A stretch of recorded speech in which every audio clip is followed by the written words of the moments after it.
This case goes from here. David?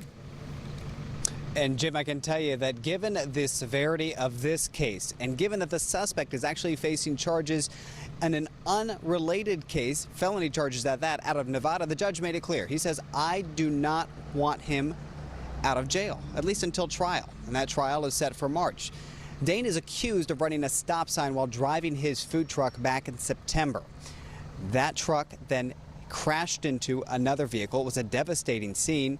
Dane's attorney today in court put his wife on the stand, the suspect's wife, taking the stand and testifying that if granted bond, she feels that her husband would not be a flight risk and that he would even work from home. But the prosecution, they laid out their case and even brought forward some evidence showcasing that, in their opinion, Dane was negligent when it came to maintaining that food truck.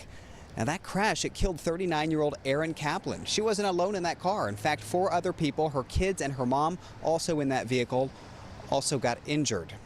Now, this case is set for 3 days of trial. Jury expected to be part of it, and that's going to happen in March. Send it back to you, Jim.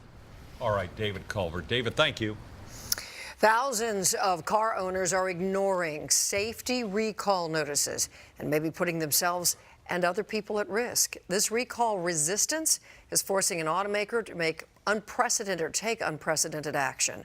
Our consumer reporter Susan Hogan working for you to keep your family safe. Susan? Well, Wendy, here's the problem. Certain Takata airbags are so dangerous. Honda is desperately trying to get them replaced, but the automaker's efforts to get customers to bring their cars into the dealers isn't working. So Honda is going to them. It started with a knock. There was a man, he was standing on the stoop here, and I noticed he had a shirt on and it said Honda Service Technician. Skeptical but curious, Christine Casey, the wife of an NBC employee, wanted to hear more. He mentions my husband's name and he mentions a Honda car that we have, and he asked if that information is correct. It was. The Honda tech asked if he could check the airbag in her Honda CR-V. And he went in and he took this small piece and he just like popped it right off. After inspecting the airbag, the tech told Christine it's safe, and he left. Honda told News 4 Christine's airbag check was part of a quality control inspection. Come on in a little tighter. But they also told us about an even bigger initiative going on right now nationwide to track down more than 100,000 of the most dangerous airbag inflators out there.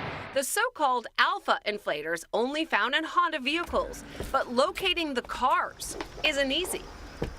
The Honda recall pit crew going door to door. They're on a mission to locate those customers who haven't responded to recall notices. These things have been recalled since 2008 and 2009 and never fixed. In the end, what we're doing is we're having to knock on the doors and try to talk to them face to face to really break through the clutter. And if they locate the cars, they replace the airbags immediately.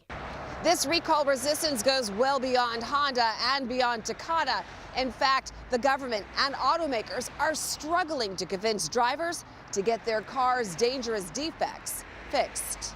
What the data tends to show is about 70% of the vehicles that are recalled get fixed. Now, what that means is about 30% don't.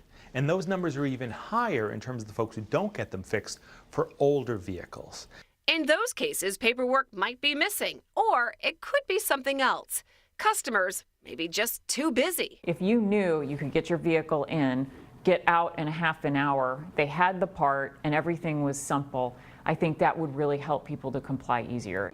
And driving home the importance of repairing a safety recall, not just for yourself, but for your family. None of us would send our loved ones, our children, our parents, our spouses out if we knew there was something wrong with the car. And that's in fact what we're doing. Now, Honda is not the only automaker using unconventional tactics to reach customers with open recalls. Fiat Chrysler is sharing its Takata airbag recall data with collision repair shops so they can then alert drivers as well. And we were doing a story not too long ago where, when you want to go register your vehicle, why don't states put that as a contingency? Right. You can't get it registered if you have an open recall.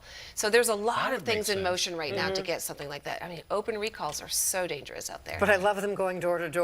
That's pretty impressive. We fell into that story. Yeah. We did. When Mrs. Casey called.